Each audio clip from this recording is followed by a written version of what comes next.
SEA Games 2021 Vietnam tengah bergulir hingga 23 Mei 2022.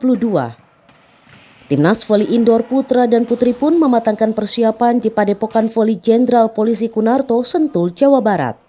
Meskipun persiapan terbilang mepet, para atlet terus berupaya agar dapat menyapu bersih medali emas SEA Games yang ditargetkan PP PBVSI. Apalagi gelaran Proliga 2022 dianggap Timnas Voli Putra sebagai bekal latih tanding di tengah minimnya jadwal uji coba Timnas Voli Indoor. Solusi yang ada adalah memang kita cuma segera bisa berlatih.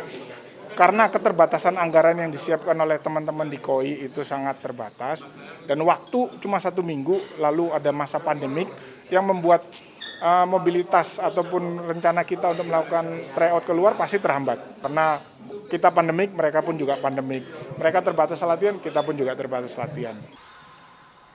Hal serupa juga diungkapkan Kapten Tim Putri Amalia Fajrina. Bersama tim, dirinya akan memaksimalkan kekuatan sembari melihat kekuatan lawan. Dengan waktu yang lumayan singkat, jadi yang paling penting kekompakan tim aja sih kalau dari pelatih. Selebihnya kan ya gimana kita bermain nanti di lapangan aja. Pada SEA Games Vietnam, Timnas Voli Indoor akan bertanding pada 13 hingga 22 Mei 2022.